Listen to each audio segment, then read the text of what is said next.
मेरा नाम नैना है। मैं जितनी सुंदर थी उतनी ही घमंडी और ज़िद्दी थी। मुझे अपनी सुंदरता पर इतना घमंड था कि मैं अपने आगे किसी को कुछ नहीं समझती थी।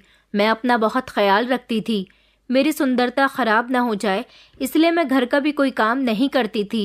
धूप के समय भी घर से बाहर नहीं निकलती थी कि कहीं मेरा रंग काला ना पड़ जाए। जो देखता वो मेरी खूबसूरती की तारीफ किया करता था। जिस तरह से एक सुंदर लड़की होती है, मेरा रंग रूप, फिगर, बॉडी का एक एक अंग बिल्कुल सुंदरता में ढला हुआ था। शादी के बाद भी मेरी सुंदरता बरकरार रहे और शरीर फिट रहे, इसलिए मैंने कुछ ऐसा किया था। इसके बारे में सुनकर सब लोग दंग रह गए थे। मेरी शादी को 1.5 साल हो चुका था। मेरा पति मेरा बहुत ख्याल रखते थे। उन्होंने तो मेरी खूबसूरती में 4 चांद लगा दिए थे। जिस दिन से मेरी शादी हुई थी, मेरी जिंदगी और ज़्यादा आरामदायक हो गई थी। मेरी खूबसूरती को देखते हुए मेरे पति ने मुझे पसंद किया था और मुझसे शादी कर ली थी। मैं कमरे में अपने पति के लिए चाय लेकर आई और उनके साथ बैठकर पीने लगी। बातों ही बातों में उन्होंने कहा कि मैं तो उस दिन को तरस रहा हूँ जब मेरा बेटा इस दुनिया में आएगा। मैंने उनके चेहरे की तरफ देखा और उनसे कहा कि ये भी कोई बात हुई भला? अभी हमारी शादी को सिर्फ 1.5 साल ही हुआ है और आपको अभी से ही बेटे की फिक्र होने लगी है। आपको क्या लगता है कि मैं बेटा पैदा करके अपनी सारी अय्याशियां खत्म कर दूंगी और अपनी खूबसूरती पर भी दाग लगा लूंगी? मेरे शब्द ना चाहते हुए भी कड़वे हो गए थे। वो हैरानी से मेरी तरफ देखने लगे। कहने लगे कि तुम किन शब्दों में मुझसे बात कर रही हो और किस अंदाज में बात कर रही हो? बच्चे के जन्म से तुम्हारी खूबसूरती और अय्याशियों पर ऐसा कौन सा भी असर पड़ जाएगा जो तुम इस तरह की बातें कर रही हो? मैंने उनके सामने हाथ जोड़ते हुए कहा कि देखो, तुम्हारी वजह से मैंने कम उम्र में ही जल्दबाजी से शादी तो कर ली है, लेकिन अब मुझसे जल्दी से बच्चा पैदा करने की उम्मीद मत करो, क्योंकि मैं अभी बच्चा पैदा करने के लिए बिल्कुल भी तैयार नहीं हूँ और ना ही मैं अपना फिगर खराब करना चाहती हूँ। मैं नहीं जानती थी कि इस समय मैं गुस्से में क्या कह रही थी, मगर सच तो ये था कि मेरे पति की बात ने सच में मेरा पारा हाई कर दिया था। शादी के बाद बैठकर हम दोनों ने फैमिली प्लानिंग की थी, जिसके मुताबिक हम लोगों ने ये तय कर लिया था कि हम लोग कुछ सालों तक बच्चा पैदा करने के बारे में नहीं सोचेंगे और इन कुछ साल हम अपनी ज़िंदगी को पूरी तरह से एंजॉय करेंगे। लेकिन अभी तो ठीक से 2 साल भी पूरे नहीं हुए थे और मेरे पति को बच्चों की तलब लगने लगी थी। उनसे बदतमीजी करके मैं बाहर निकली तो मेरी सास वहीं पर बैठी मोहल्ले की किसी औरत से बात करते हुए कह रही थी कि मैं बहुत परेशान हूँ, मुझे समझ नहीं आ रहा कि क्या करूँ। ऊपर वाले से रोज़ प्रार्थना करती हूँ कि मेरी बहू की गोद भी भर जाए, लेकिन लगता है कि अभी ठीक समय नहीं आया। इससे पहले कि वो कुछ और भी कहती, तभी मोहल्ले की वो औरत उन्हें डांटते हुए बोली, क्या हो गया है तुम्हें? अभी तो तुम्हारी बहू को यहाँ पर आए हुए सिर्फ 1 साल ही हुआ है। वो अभी कम उम्र की है और छोटी भी है। उस पर तो अभी किसी तरह की कोई जिम्मेदारी ना आने दो तो ही अच्छा है। जब वो थोड़ी सी मैच्योर हो जाएगी तब उस पर कोई जिम्मेदारी डालना। इतने पर ही मेरी सास कहने लगी, अरे अरे, ये तुम कैसी बातें कर रही हो? मेरी सास तो हंगामा करने लगी थी। कहने लगी कि तुम्हें याद होगा कि तुम्हारी बहू शादी के 4 महीने बाद ही प्रेग्नेंट हो गई थी और 1 साल के बाद तुम अपने पोते के साथ खेल रही थी। तुम्हारी बहू भी तो छोटी और कम उम्र की थी। तुम्हें उस पर तरस क्यों नहीं आया जो मेरी बहू के लिए इतना परेशान हो रही हो? मेरी सास अब तेज आवाज में बोल रही थी। मैं आंखें फाड़कर अपनी सास को देखने लगी। उनकी नज़र अचानक ही मुझ पर पड़ी तो सीने पर हाथ रखते हुए कहने लगी कि देखो, ये कैसे मुझे देख रही है। इसकी नज़र से साफ जाहिर हो रहा है कि तुम्हारे दिल में मेरे लिए जलन मौजूद है। मैंने बेचैनी से कहा कि कुछ तो ऊपर वाले से डरिए मम्मी जी, आपने ऐसा क्या किया है जो मैं आपसे जलन रखूंगी? मैंने कहा, अभी मैं थोड़ी देर के लिए अपनी मम्मी की तरफ जा रही हूँ, वापस आकर आपसे बात करती हूँ। ये कहकर मैं अपना पर्स हाथ में लेकर घर से बाहर निकल गई थी, जबकि पीछे मेरी सास मुझे डांटती रह गई थी। कहने लगी कि तुमने अच्छा तरीका बनाया हुआ है, जब दिल करता है मुंह उठाकर निकल जाती हो और ये मोहल्ले वाले 100 तरह की बातें बनाते हैं, लेकिन तुम्हें तो किसी चीज़ की कोई फिक्र ही नहीं है। ये मेरी सास की पुरानी आदत थी और मैंने कभी भी उनकी बातों को अपने दिल से नहीं लगाया था। मेरे पति ने भी मुझे ये इजाज़त दे दी थी कि जब भी तुम्हारे मायके जाने का दिल चाहा करे तुम चली जाया करो। अब तुम्हें किसी की टेंशन लेने की ज़रूरत नहीं है। वैसे भी मेरा मायका पीछे वाली गली में ही था, जो ज़्यादा दूर नहीं था, और ये मेरे लिए सबसे बड़ी खुशखबरी थी। अभी मैं घर के अंदर दाखिल हुई ही थी कि भैया की नज़र मुझ पर पड़ी। भैया ने गुस्से से कहा, तुम फिर से हमारे घर आ गई हो। मम्मी ने जब भैया को ऐसी बातें करते हुए सुना तो वो भैया को डांटने लगी और कहने लगी, तुम अपनी बहन से किस तरह से बात कर रहे हो। भैया कहने लगे कि मम्मी, ये जब भी यहाँ आती है आप न जाने इसको किस तरह की पट्टियाँ पढ़ाती हो और ये जाकर ससुराल में लड़ाई करती है। इसका पति पिछले हफ्ते में कई बार कॉल करके मुझे इसकी शिकायत लगा चुका है। मैंने आपको इस बारे में बताया भी था। भैया की बात पर मुझे गुस्सा आ गया। मैंने कहा, मुझ पर ध्यान देने से बेहतर है कि आप अपनी पत्नी पर ध्यान दीजिए। आपकी पत्नी न जाने किन चक्करों में पड़ी हुई है, क्योंकि जैसे ही आपको उसकी हकीकत के बारे में पता चलेगा तो आपको किसी और चीज़ के बारे में सोचने की ज़रूरत ही नहीं पड़ेगी। न चाहते हुए भी मेरा बिहेवियर सख्त हो गया था, क्योंकि अपने खिलाफ तो मैं कोई बात बर्दाश्त ही नहीं कर सकती थी। मैं घर की सबसे इकलौती और लाडली बेटी थी। घर में हमेशा मेरी कही हुई बात ही मानी जाती थी। मेरे भैया को शुरू से ही कम हैसियत दी गई थी। हालांकि वो लड़के थे, फिर भी मेरे पापा मुझसे ज़्यादा प्यार किया करते थे और हर मामले में मुझे ही अहमियत देते थे। ये देखकर वो जलते भी थे और वक्त के साथ साथ हम दोनों के दिल में एक दूसरे के लिए नफरत भी बढ़ती चली गई थी। अब तो नफरत की दीवार इतनी मजबूत हो गई थी कि उनको तो मेरी शक्ल देखने का भी दिल नहीं चाहता था। उन्होंने अपनी क्लास फेलो से अपनी मर्जी से शादी की थी, जो कि खुले बिहेवियर की लड़की थी। शादी के पहले वो हर तरह के लड़के के साथ अफेयर में जुड़ी हुई थी। ये बातें मेरे भैया को शादी के बाद पता चली थी। हम लोगों ने उनको एडवाइस भी दी थी कि उस लड़की को छोड़ दो, वरना वो आपको बेइज्जत करवा कर मानेगी। मगर मेरे भैया ने मेरी एक भी बात नहीं मानी थी और उस लड़की से ही शादी कर ली। उस दिन के बाद से तो जैसे मेरे मायके से सुकून ही खत्म हो गया था। घर में एक अजीब सी मनहूसियत छा गई थी, जो चारों तरफ छाई रहती थी। माँ को भी यही सब लगता था। वो हमेशा भैया के आगे रोने लगती थी, कहती थी कि खुद पर नहीं तो मुझ पर तो थोड़ा सा रहम कर लो। मैं ऊपर जाकर तुम्हारे पिता को क्या मुंह दिखाऊंगी कि मैं तुम्हारी शादी किसी अच्छी जगह पर नहीं कर पाई। क्योंकि मेरे भैया को उससे सच्ची मोहब्बत थी, इसलिए उस लड़की को छोड़ना भैया के लिए मुमकिन ही नहीं, नामुमकिन था। वो हमेशा मेरी मम्मी को तसल्ली देते हुए कहते थे कि मम्मी, आप फिक्र मत करो, वो जल्द ही ठीक हो जाएगी और अपने आप को बेहतर बना लेगी। मुझे उस पर यकीन है। उसने मुझसे वादा किया है, वो कभी भी मुझे मायूस नहीं करेगी। ये बातें पिछले 3 साल से चलती आ रही थी, मगर अभी तक उसने अपना वादा नहीं निभाया था। अभी तक वो भैया को लगातार मायूस करती ही आ रही थी। अब भैया मुझे डांट चुके थे, इसलिए मैंने फैसला किया कि उनकी पत्नी की पोल उनके सामने खोलकर रख दूंगी। मेरी मोहल्ले की जिस लड़की के साथ दोस्ती थी, उसका पति काफी घूमता फिरता रहता था। उसने ही मेरी भाभी को एक अनजान इंसान के साथ होटल में घूमते हुए देखा था। वो दोनों एक दूसरे के हाथों में हाथ डाले हुए मुस्कुराते हुए एक दूसरे के साथ बातें कर रहे थे। तभी उसने फोटो खींच ली थी और उस लड़की ने वो सारी फोटो मुझे सेंड भी कर दी थी। मैं जानती थी कि अगर एक फोटो भी मैंने भैया को दिखा दी तो घर में बहुत बड़ी मुसीबत आ जाएगी। वो अपनी पत्नी की तरफदारी करने लगे तो मैं खुद पर कंट्रोल नहीं कर पाई और वो सारी फोटो निकालकर उनको दिखा दी।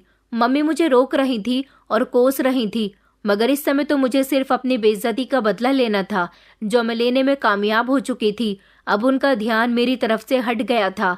उन्होंने चिल्लाकर अपनी पत्नी को आवाज लगाई, शालू कहाँ हो तुम, जल्दी से बाहर आओ। मेरे होठों पर एक मुस्कुराहट फैल गई थी। मम्मी मेरे कंधे पर थप्पड़ मारते हुए कहने लगी कि पागल लड़की, ये तुमने क्या कर दिया? तुमने क्यों अपने पैर पर खुद ही कुल्हाड़ी मार दी है? मैंने मम्मी से कहा, मैंने जो भी किया है बड़ी सोच समझकर किया है। अब कम से कम आपका बेटा मेरे कैरेक्टर पर उंगली नहीं उठाएगा और ना ही आपकी परवरिश को बुरा भला कहेगा। भैया अपनी पत्नी को दोबारा से जोर जोर से आवाज देने लगे तो मैं चहकते हुए कहने लगी कि वो घर पर नहीं है, अपने किसी आशिक से मिलने के लिए गई होगी। और ये सुनते ही भैया घर से बाहर निकल गए थे। शाम तक मैं अपनी मम्मी के पास ही रुकी रही थी। मैं जब भी यहाँ पर आती थी, अपनी मम्मी के पास से उठने का मेरा मन ही नहीं करता था। बचपन से ही उनके साथ रही थी तो उनकी हद से ज्यादा आदत थी। ससुराल में भी दिल लगना मुश्किल हो जाता था और दूसरे दिन ही यहाँ आकर बातें करके बेफिक्र हो जाती थी। मैं घर से बाहर निकलने ही लगी थी कि भैया की चिल्लाती हुई आवाज आई, जो पक्का अपनी पत्नी को ही खींचते हुए घर के अंदर दाखिल हो रहे थे। वो उनके सामने हाथ जोड़कर फूट फूट कर रो रही थी और अपनी वफा की कस्में देते हुए कह रही थी कि मैंने कुछ भी नहीं किया, मेरी बात का यकीन करो, जब से मेरी तुम्हारे साथ शादी हुई है मैंने सब कुछ छोड़ दिया है। जो फोटो आपको दिखाई गई है वो बहुत पहले की फोटो है। अब तो मेरा इन सब से कोई लेना देना ही नहीं है। मेरी माँ की तबीयत खराब थी, इसलिए मैं उनको देखने के लिए गई थी। मैंने आपकी मम्मी को इस बारे में सब कुछ बताया था। जल्दी से मैंने मम्मी की तरफ देखा और उनको घूरा और आंखों ही आंखों में इशारा करके कहा कि खबरदार जो आपने इस बात की गवाही दी तो। मम्मी के लिए अपनी बेटी से बढ़कर कुछ भी नहीं था, इसलिए उन्होंने अपनी बेटी की साइड ली और साफ मुकर गईं कि उन्होंने इसे घर से जाने की इजाज़त नहीं दी थी। शालू का मुंह हैरानी से खुला का खुला रह गया था। वो ना यकीन करती हुई आंखों से हम दोनों माँ बेटी को देख रही थी। शायद उसे आइडिया ही नहीं था हम उसके साथ इतना बड़ा धोखा करेंगे। वो रोते हुए कहने लगी कि तुमने जो कुछ भी मेरे साथ किया है, तुम्हें बहुत जल्द उसका हिसाब देना होगा। ऊपर वाला तुम्हें माफ नहीं करेगा। तुम्हें तुम्हारे किए की सजा जरूर मिलेगी। तुम्हें पता भी नहीं चलेगा और तुम बेइज्जत हो जाओगी। उस समय तुम्हें अपने नुकसान का अंदाजा होगा, लेकिन उस समय बहुत देर हो चुकी होगी। वो अपना दामन उठाकर मुझे बद्दुआ देने लगी, मगर मुझ पर भाभी की किसी भी बात का असर नहीं हो रहा था। मेरे दिमाग में सिर्फ एक ही बात बैठी हुई थी, जो इंसान खुद बुरा हो उसकी बद्दुआ भी नहीं लगती। मैंने उनसे एक ही बात कही, पहले अपना चरित्र तो साफ कर लो। अब तो तुम्हें अपने चरित्र को साफ करने में न जाने कितना समय लग जाएगा। कभी भी तुम अपने पति को ये यकीन नहीं दिला पाओगी कि तुम उस इंसान से मिलने के लिए नहीं गई थी। न जाने क्यों मुझे बहुत खुशी महसूस हो रही थी। शायद इसलिए क्योंकि थोड़ी देर पहले तक सारी बातें जो मेरे भैया कह रहे थे, अब मेरी जगह उनकी पत्नी आ गई थी। भाभी रोते हुए कहने लगी कि मुझे उन फोटोज पर जरा भी दुख नहीं है। दुख तो मुझे इस बात पर हो रहा है कि मेरा पति मेरी किसी भी बात पर यकीन नहीं कर रहा। मैं कसम खाकर कहती हूँ कि मैंने वो सारी हरकतें छोड़ दी हैं। ये सब कुछ मैं शादी से पहले किया करती थी, लेकिन शादी होने के बाद मैं सिर्फ अपने पति से मोहब्बत करती हूँ। मैं सच में अपनी माँ से मिलने के लिए ही गई थी। भाभी की बात सुनकर मैंने भैया से कहा कि तुम्हारी पत्नी तो झूठ बोलने की आदी हो गई है। बेहतर यही होगा। मुझे तो ऐसा लगता है कि इसकी जुबान का कोई फायदा नहीं है। इसकी जुबान ही। भाभी ने चिल्लाकर मुझे रोक दिया था। कहने लगी, खबरदार, जो तुमने मुझे हाथ लगाने की कोशिश भी की। भैया ने भी चिल्लाकर भाभी को धक्का दिया और उनके गाल पर एक जोरदार थप्पड़ मार दिया था, जो भाभी के चेहरे पर निशान छोड़ गया था। वो बेहोश होकर जमीन पर गिर पड़ी थी। मैंने मम्मी से कहा कि चलो ठीक है, मैं अब चलती हूँ, काफी देर हो गई है। बहुत जल्द आप लोगों से दोबारा मिलने के लिए आऊंगी। भैया को मैंने आंख मारते हुए कहा था कि भैया, अगर आपको इस तरह की और भी खबरें चाहिए तो तुम मुझे व्हाट्सएप से अनब्लॉक करके मुझसे कांटेक्ट कर सकते हो। मैं तुम्हारी पत्नी पर बहुत अच्छे तरीके से नज़र रखी हुई हूँ और उसे कभी भी तुम्हें धोखा देने की परमिशन नहीं दूंगी। मैं जिस चीज़ को मजाक समझ रही थी, मैं नहीं जानती थी कि ये मेरी ज़िंदगी में एक ख़तरनाक सूरत शक्ल में शामिल हो जाएगा। मैं सोचती थी कि बस मजाक उड़ाया और बात ख़त्म। मैं नहीं जानती थी कि मजाक इंसान के पास वापस लौट कर आता है, और जब खुद इंसान को इस सब से गुजरना पड़ता है तब उसे अंदाज़ा होता है कि ज़िंदगी कितनी तकलीफदेह है। लोगों के शब्द किसी तीर की तरह होते हैं, जबकि दिल बहुत नाजुक होते हैं। मैं खुद भी एक छोटे से दिल की थी। कोई भी बात मुझसे बर्दाश्त नहीं होती थी और फौरन आंखों में आंसू आ जाते थे, या अगर बर्दाश्त कर भी लेती थी तो गुस्से से निकलकर अपना मूड ठीक कर लेती थी। लेकिन मैं कभी दूसरों के मामले में ऐसा नहीं सोचती थी। मैं तो यही चाहती थी कि सारी दुनिया मेरी गुलाम बनकर रहे। जो लोग मुझसे मोहब्बत करते हैं वो मेरे इर्द गिर्द रहें। मैं चाहे कुछ भी कहती रहूं, वो सब कुछ मानते रहें। मैं जब अपनी ससुराल में दाखिल हुई तो वहां पर मेरी सहेली रश्मि बैठी हुई थी, जो मेरे कॉलेज की फ्रेंड थी। मैं उससे बहुत ज़्यादा इम्प्रेस थी। उसकी शादी को लगभग 9 साल गुजर गए थे, मगर अभी तक उसने अपना फिगर बरकरार रखा हुआ था। वो अपनी खूबसूरती में कोई दाग नहीं आने देती थी। मैंने उससे इम्प्रेस होकर ही कहा था कि मैं कुछ सालों तक अपनी ज़िंदगी एंजॉय करूंगी, उसके बाद ही बच्चा पैदा करूंगी। मैं अपना शरीर ख़राब नहीं करना चाहती। इससे पहले तक मैं इन सोचों में थी कि वो मेरे पास आई और मुझसे गले मिलते हुए कहने लगी कि तुम तो दिन ब दिन बहुत खूबसूरत होती जा रही हो, बस बच्चा पैदा मत करना, वरना तुम्हारी सारी की सारी खूबसूरती ढल जाएगी और तुम्हारा पति भी तुमसे दूर हो जाएगा। मैंने उससे कहा कि टेंशन मत लो, मैंने तुम्हारी बात को अपने पल्लू से बांध लिया है, और जहाँ तक मेरे पति का सवाल है तो वो मरकर भी मुझसे नफरत नहीं कर सकता। उसे हर बार लौटकर मेरे पास ही आना होता है। वो जहाँ पर मर्जी चला जाए, मगर वो कभी भी मुझे भूल नहीं सकता। मेरे शब्दों में गर्व था और मान था। रश्मि कहने लगी कि देखो, मर्द पर इतना अंधा भरोसा भी नहीं करना चाहिए, क्योंकि कभी कभी ये भरोसा इंसान को टुकड़े टुकड़े कर देता है। तुम अपने पति को इस तरह खुलेआम ना छोड़ो, बल्कि उस पर नजर रखा करो। देखो कि वो क्या करता है, कहाँ जाता है, किससे बातें करता है। उसकी किससे दोस्ती है, उसकी लड़कियों से बातचीत है या नहीं। रश्मि किसी एक्सपर्ट की तरह मुझे एडवाइस दे रही थी, जबकि मैं एक लापरवाह इंसान की तरह उसकी बातें कान से सुनकर दूसरे कान से निकाल रही थी। मैं इन सारी चीज़ों पर यकीन नहीं कर रही थी और ना ही मुझे कोई ख़ास इंटरेस्ट था। मैं अपनी ज़िंदगी में मगन रहने वाली लड़की थी। मैं इस डर से अपने पति का मोबाइल भी चेक नहीं करती थी कि अगर कुछ ऐसा वैसा निकल भी आया तो टेंशन सिर्फ और सिर्फ मेरे लिए ही पैदा होगी। मेरे पति को तो कोई परेशानी नहीं होगी। बस इसी तरह से ज़िंदगी गुजरती जा रही थी। मैं चाहती थी कि बस इसी तरह से ज़िंदगी गुजरती चली जाए। बच्चों का झंझट तो वैसे भी पसंद नहीं था। मेरे भैया की एक बेटी थी। मेरा बिल्कुल भी उसे प्यार करने का मन नहीं करता था, बल्कि उसे देखती तो मुझे गुस्सा आ जाता था। मम्मी हमेशा ही मुझे डांटती थी और कहती थी कि जब तुम्हारे अपने बच्चे पैदा होंगे तब उनका क्या हाल करोगी। मैं चिढ़कर जवाब देती थी कि मुझे बच्चे पैदा ही नहीं करने, बल्कि मैं तो सारी जिंदगी खुशी से गुजारती रहूंगी। माँ ने मेरे मुंह पर हाथ रख दिया और बेचैनी से कहती कि शुभ शुभ बातें किया करो, हमेशा उल्टी सीधी बातें मुंह से निकालनी नहीं चाहिए। कभी कभी मुंह से निकली बात ऊपर वाला कबूल कर लेता है। मैंने माँ से कहा, माँ अगर कबूल होती है तो हो जाए, इसमें भी मेरा ही फायदा होगा। मैंने उनके सामने दोबारा से बेवकूफ़ी भरी बात कही तो माँ ने जल्दी से अपना हाथ उठाया और मेरे चेहरे पर मार दिया, जिससे मेरे चेहरे पर निशान आ गए थे। कहने लगी कि खबरदार, दोबारा कभी तुमने ये बात अपने मुंह से भी निकाली। औरत का शरीर एक बच्चे के बिना अधूरा रहता है। वो औरत जो एक बच्चे को जन्म नहीं दे सकती, उसकी कोई हैसियत नहीं होती। ना तो ये ज़माना उसे एक्सेप्ट करता है और ना ही उसका पति उसे इज्जत देता है, बल्कि उसकी हकीकत तो ये होती है कि हर समय ही उसके सर पर एक तलवार लटकी रहती है कि उसका पति किसी भी समय दूसरी औरत से शादी कर सकता है, क्योंकि मर्द को अपनी पीढ़ी आगे बढ़ाने के लिए एक ऐसी औरत चाहिए होती है जो बच्चा पैदा कर सके। औरत कितनी ही सुंदर, कितनी ही वफादार क्यों ना हो, अगर उसमें ये कमी मौजूद हो तो समझो कि वो दुनिया की सबसे बदकिस्मत औरत है। तुम कभी भी अपने लिए इस तरह की प्रार्थना मत करना। माँ बहुत ज़्यादा डरी हुई थी, जबकि मुझ पर उनकी बातों का कोई असर नहीं हो रहा था। मैं लापरवाही से कह रही थी कि आप जो भी कह रही हो ये ठीक हो सकता है, मगर मेरा ख्याल इस तरह का नहीं है।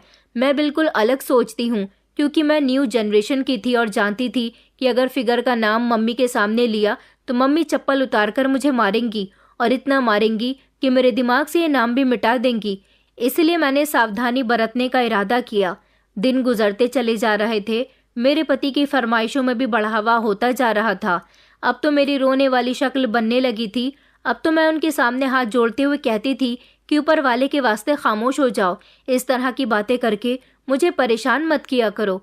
मेरे लाख इनकार के बावजूद भी मेरे पति ने अपनी ख्वाहिश पूरी कर ली और फिर लगभग 1 ही महीने के बाद मैं प्रेग्नेंट हो गई।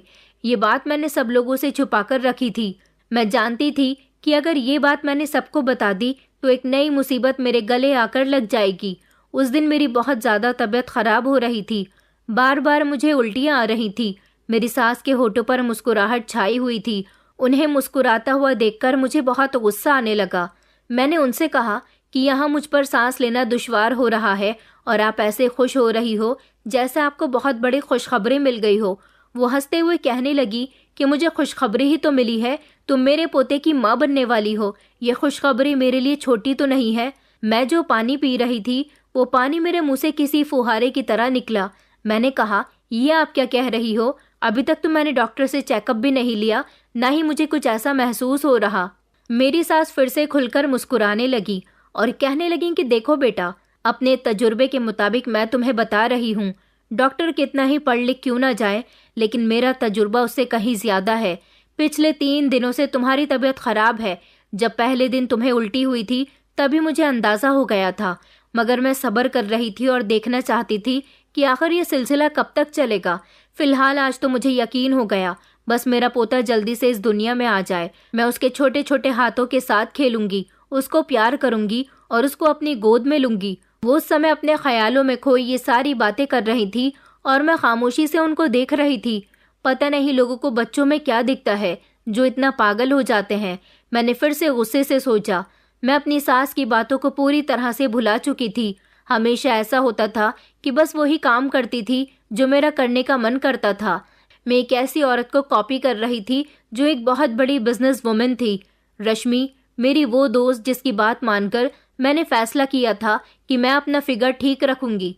उसकी कुछ दिन पहले ही डाइवोर्स हुई थी, मगर उसे तो जैसे कोई फर्क ही नहीं पड़ रहा था। उसे तो किसी बात की शर्म लिहाज नहीं था और घर से बाहर निकल गई थी।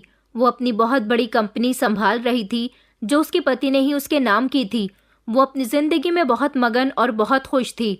उसे देखकर ऐसा लगता था जैसे उसे कभी कोई दुख ना हुआ हो। कभी कभी तो मुझे उसे देखकर बहुत हैरत होती थी जब वो मर्दों के साथ कंधे से कंधा मिलाकर चलने की बात करती थी। मैं भी आज़ाद ख्याल की थी, हद से ज़्यादा आज़ाद ख्याल की, लेकिन कभी भी मैंने ये सब करने की कोशिश नहीं की थी। मर्द का अपना एक अलग मुकाम है और औरत का अपना एक अलग मुकाम है। औरत कभी मर्द की बराबरी नहीं कर सकती और मर्द कभी औरत की बराबरी नहीं कर सकता। मैं अपने पति की ज़्यादातर बातों से मतलब नहीं रखती थी और ना ही भेदभाव करती थी, लेकिन हाँ, कुछ ऐसी बातें थी जिन्हें मानना मेरे लिए बहुत ज़रूरी था। उनमें से एक ये भी थी कि मैं बच्चा नहीं चाहती थी। जब मैंने अपनी मम्मी को इस बारे में बताया तो वो मेरे गले लग गई और फूट फूट कर रोने लगी। मुझे लग रहा था कि शायद उन्हें भी ये बच्चा नहीं चाहिए। मैं तो अंदर ही अंदर खुश हो रही थी कि चलो मेरा काम आसान हो गया। मगर जब उन्होंने मुझसे ये कहा कि बेटा, मैं तुम्हारे लिए बहुत खुश हूँ और सबसे बड़ी खुशी की बात तो यह है कि मैं नानी बनने वाली हूँ, मुझसे ये सब बर्दाश्त नहीं हो रहा। ऐसा ना हो कि खुशी के मारे मुझे हार्ट अटैक आ जाए। जल्दी से मेरी दवाई लेकर आओ। मैंने अपनी मम्मी के कंधे पर हाथ रखा और उनसे कहा, ये आप कैसी बातें कर रही हो मम्मी? भगवान न करे कि आपको कुछ हो। अगर आपको कोई नुकसान पहुंचाना ही है तो वो आपके पास आने से पहले मेरे पास पहुंच जाए। मम्मी की खुशी में कोई बदलाव नजर नहीं आ रहा था। मैंने जब मम्मी से कहा कि मैं बच्चा पैदा करने के लिए तैयार नहीं हूँ तो वो हैरानी और डर से मेरी तरफ देखने लगी और कहने लगी कि बेटा, ये तुम क्या कह रही हो? इस बात का क्या मतलब है? अगर तुम इसे जन्म नहीं देना चाहती तो तुम क्या इसे मार दोगी? मैंने जोर शोर से हाँ में सर हिला दिया था। इसके साथ ही मम्मी ने मुझे थप्पड़ लगाया और कहने लगी कि मैं तुम्हें कभी भी मासूम बच्चे की कातिल नहीं बनने दूंगी। खबरदार जो तुमने उसे नुकसान पहुंचाने की कोशिश की तो, वरना मैं तुम्हारे ससुराल वालों को जाकर सब कुछ बता दूंगी। तुम्हारी अय्याशियां खत्म हो जाएंगी, तुम्हारा पति तुमसे दूर हो जाएगा, सब लोग तुमसे नफरत करने लगेंगे। उनकी धमकियां हमेशा ऐसी ही होती थी। इस बार भी मैंने उनकी बात मानने का फैसला किया क्योंकि मैं अपनी मम्मी की धमकियों से डर जाती थी, लेकिन इसके साथ साथ मैंने उन्हें नसीहत भी की थी कि आप मेरे घर वालों से इस बारे में कोई बात मत करना। मेरी मम्मी मेरे घर वालों से नाराज़ थी और मेरे पति से भी नाराज़ रहती थी। उनका मेरे घर आना जाना भी नहीं था, इसलिए अब कोई भी चुगली इधर उधर नहीं होती थी। मैं जानती थी कि दूर खड़ी भाभी मेरी सारी बातें सुन रही है। जब मम्मी वहाँ से चली गई तो मुझे अपने नाम की आवाज़ सुनाई दी। मैंने पलटकर देखा तो वहाँ पर मेरी भाभी खड़ी हुई थी जो चेहरे से थोड़ी परेशान नजर आ रही थी। मैं उनसे बात नहीं करना चाहती थी, लेकिन पता नहीं ऐसी कौन सी कशिश थी जो मैं उनकी तरफ खिंचती चली गई। मैंने अपने शब्द नॉर्मल रखने की हर मुमकिन कोशिश की थी, मगर इसके बावजूद मेरे बिहेवियर में नरमी पड़ गई थी। वो मेरे सामने आंसू बहाने लगी और कहने लगी कि देखो, मुझसे जो कुछ भी हुआ है मैं उसके लिए बहुत शर्मिंदा हूँ। मैं तुम्हारे साथ बदतमीजी नहीं करना चाहती थी, मगर मैं गुस्से में आ गई थी और तुम जानती हो कि मेरा गुस्सा कितना तेज है। गुस्से में मैं किसी को भी नहीं देखती। मैंने कहा, भाभी मुझे भी माफ़ कर दो, मुझे भैया से आपकी शिकायत नहीं लगानी चाहिए थी। वो एक छोटी सी बात थी जिस पर मैंने बहुत बड़ा हंगामा बना दिया था। वो मेरे हाथ पर हाथ रखते हुए कहने लगी कि चलो, पहले जो कुछ भी हुआ था उसे हम दोनों ही भूल जाते हैं और बीता हुआ समय भी वापस नहीं आ सकता और ना ही उसके असर हमारी जिंदगी में कोई बदलाव ला सकते हैं। बेहतर है कि हम आगे की तरफ ध्यान दें। मैंने सुना है कि तुम इस बच्चे को जन्म नहीं देना चाहती। मैं तेजी से हाँ में सर हिलाने लगी और भाभी का हाथ पकड़कर कहने लगी कि भाभी प्लीज़, आप मेरी मदद करो, मुझे ये बच्चा नहीं चाहिए। आप मुझे इस मुसीबत से बाहर निकाल दो। अभी मैं इस सब के लिए तैयार नहीं हूँ। भाभी मेरा हाथ पकड़कर मुझे तसल्ली देते हुए कहने लगी कि देखो, मैं तुम्हारे साथ ज़बरदस्ती नहीं कर रही और ना ही मैं तुम्हें परेशान करने के लिए आई हूँ। मैं यहाँ पर तुम्हारा फैसला ही सुनने के लिए आई हूँ। क्या तुम अपनी आज़ाद ज़िंदगी को चुनना पसंद करोगी या सारी ज़िंदगी अपने पति की गुलामी करने में गुजार दोगी? मैंने उनसे कहा कि मुझे गुलामी करने में कोई प्रॉब्लम नहीं है, लेकिन उनके बच्चे वाला सपना तो मैं कभी भी पूरा नहीं होने दूंगी। भाभी ने मेरा साथ दिया था। वो मुझे लेकर एक डॉक्टर के पास गई थी और मेरा अबॉर्शन करवा दिया था। मेरी तबीयत बहुत ज़्यादा ख़राब हो गई थी। मेरे ससुराल वालों को यही बताया गया था कि मैं सीढ़ियों से गिर गई हूँ। मेरी मम्मी भी मुझ पर बहुत ज़्यादा गुस्सा कर रही थी, मगर मैंने अपनी मम्मी को बातों के जाल में फंसाकर खामोश करवा दिया था और अब मेरी खुशी की कोई हद नहीं थी। दूसरी तरफ मेरा पति बहुत ज़्यादा उदास हो गया था। वो हर समय ही मुंह लटकाकर बैठा रहता था। मैंने उनसे कहा, तुम तो ऐसी हरकतें कर रहे हो जैसे इस सब में मेरी ही गलती हो। वो थोड़ी देर तक मेरे चेहरे की तरफ देखता रहा तो उसकी धीमी आवाज़ मुझे सुनाई दी। कहने लगा कि मुझे पता है कि तुमने जानबूझकर हमारे बच्चे को नुकसान पहुंचाया है, क्योंकि तुम उसे इस दुनिया में लाना ही नहीं चाहती थी। मैंने तुमसे जब भी बच्चे के बारे में बात की, तुमने हमेशा ही टाल दिया था। मुझे लग रहा था कि ये खबर सुनने के बाद तुम्हारा इसी तरह का रिएक्शन होगा। मैंने अपने कानों को हाथ लगाकर अपने पति से कहा था कि मैंने कहा, बस कर दो प्लीज़, मुझ पर तुम और कितने इल्ज़ाम लगाओगे? तुम जानते हो कि तुम्हारे ये शब्द मुझे कितनी तकलीफ दे रहे हैं। मैंने अब जज्बाती वार शुरू कर दिए थे। मैं जानती थी कि मेरा पति बहुत जल्दी जज्बाती हो जाता है और ऐसा ही हुआ था।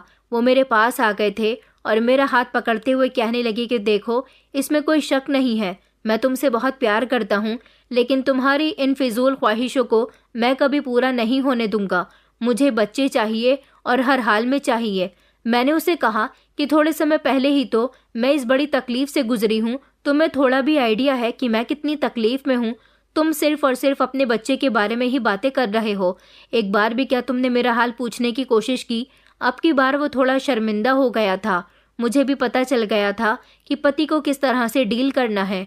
अब मैं उसी तरह से उनको डील कर रही थी। फिर से 1 साल से ज़्यादा गुजर गया था और मैं दोबारा से प्रेग्नेंट हो गई, लेकिन इस बार मैंने अपनी भाभी के अलावा इस बारे में किसी को भी नहीं बताया था। वो बहुत ज़्यादा खुश हुई और दोबारा से मुझे डॉक्टर के पास लेकर चली गई। कभी कभी मुझे हैरानी भी होती थी, क्योंकि वो खुद भी एक औरत थी और एक बच्चे की माँ थी, तो फिर वो कैसे एक माँ को अपने बच्चे की जान लेने की इजाज़त दे सकती थी। हज़ारों तरह के वहम मेरे दिमाग में घूम रहे थे और मैं ये भी सोचती थी कि बहुत जल्द भाभी मुझे फंसा देंगी या वो मुझसे अपना बदला ले रही हैं। मगर जब मैं उनका सॉफ्ट बिहेवियर देखती थी तो खुद को कोसकर उन सारे ख्यालों को इग्नोर कर देती थी। अब मैं 3 बार अबॉर्शन करवा चुकी थी। अब मुझे भी बच्चे की तलब होने लगी थी। मेरी भी चाहत थी कि मेरे घर में एक बच्चा हो, क्योंकि मैंने बहुत अय्याशी कर ली थी, अपनी मर्जी की ज़िंदगी भी गुजार ली थी। अब मुझे भी वो कमी महसूस होने लगी थी जो हर औरत को होती है। मैंने हर तरह की दवाइयाँ ट्राई कर ली थी, लेकिन अब मुझे कहीं से भी कोई आराम नहीं मिल रहा था। एक दिन मैं रोती हुई अपनी मम्मी के पास गई तो वो मुझे ही मारने लगी कि तुम्हें ही तो बच्चा नहीं चाहिए था। अरे बच्चे तो ऊपर वाले की देन होते हैं और तुमने उन्हें ठुकरा दिया।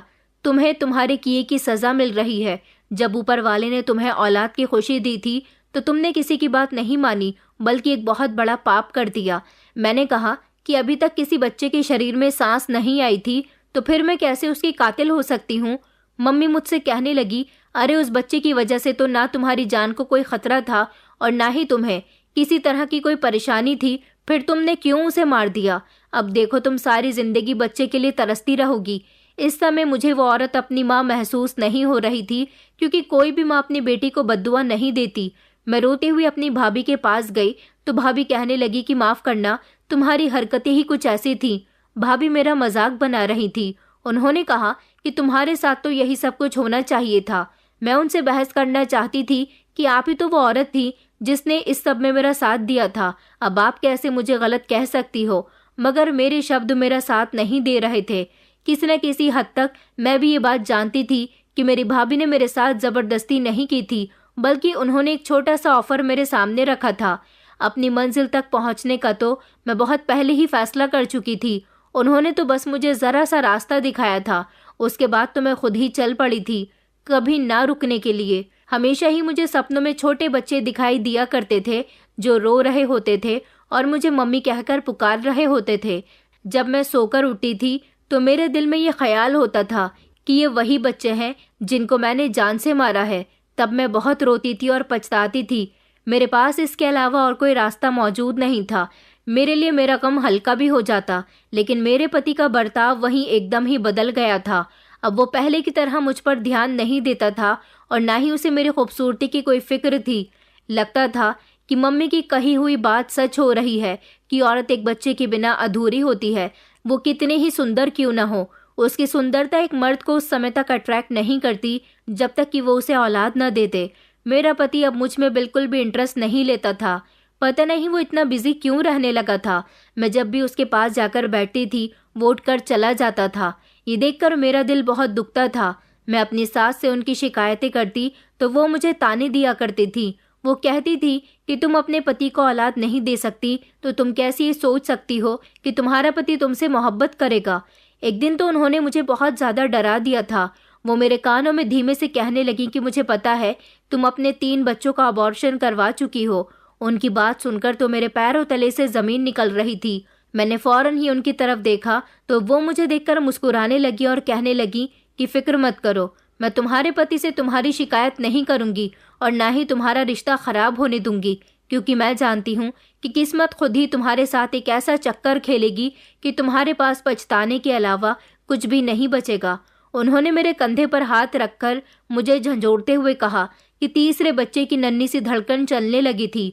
डॉक्टर ने तुम्हें मना भी किया था कि उसको जान से मत मारो, इसमें जान है, लेकिन तुमने उसकी बात नहीं सुनी और अपने ही बच्चे को इस दुनिया में आने से पहले ही खत्म कर दिया। तुम इतनी जालिम कैसे हो सकती हो? अपनी सास का हाथ पकड़कर मैंने रोना शुरू कर दिया था। मैंने उनसे कहा कि कुछ सालों पहले मैंने जो भी किया था वो सब नादानी में आकर किया। मैं पागल हो गई थी। मैं सही और गलत की तमीज़ भूल गई थी।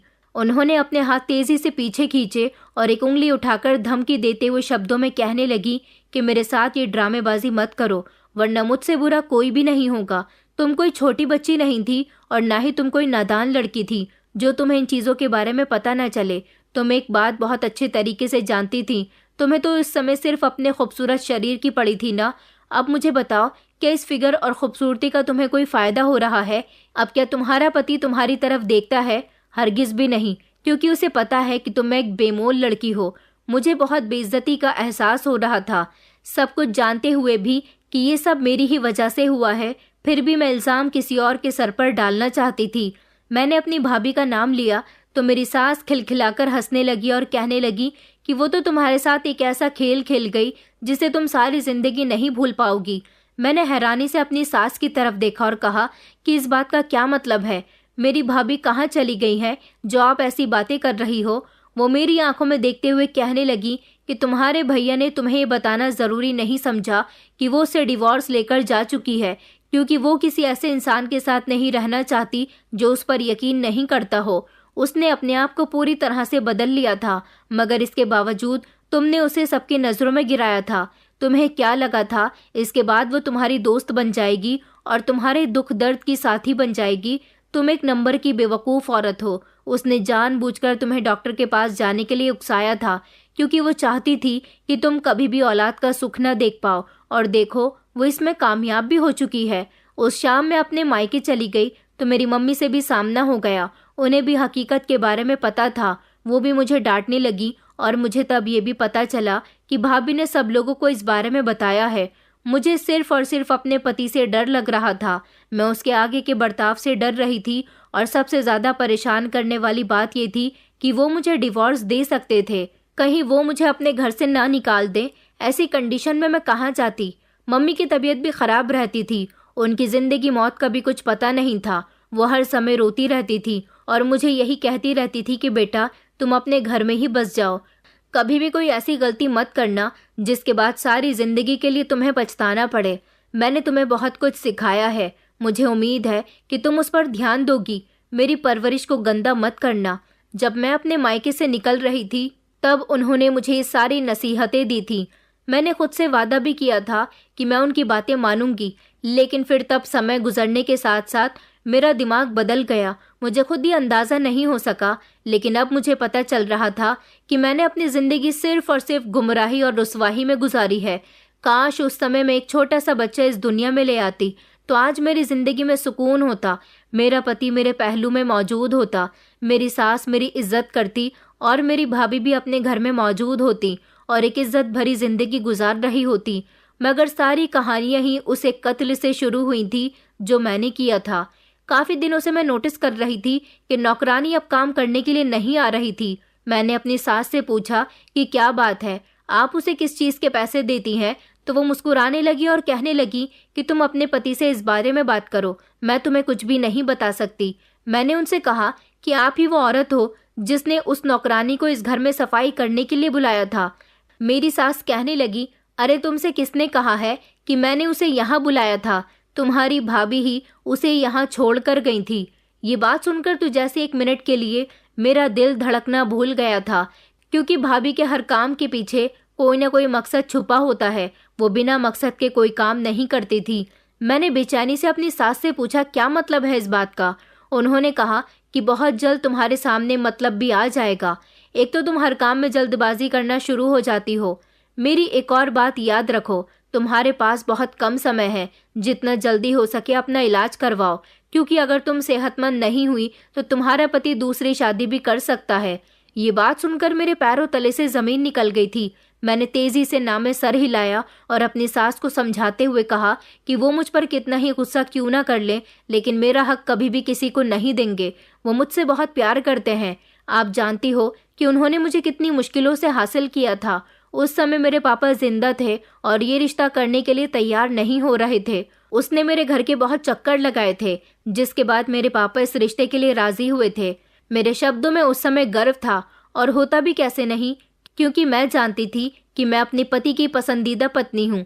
लेकिन मेरे दिल में थोड़ा सा डर बैठा हुआ था कि कहीं मैं अपने पति के दिल से उतर तो नहीं गई, कहीं उनका मन मुझसे भर तो नहीं गया।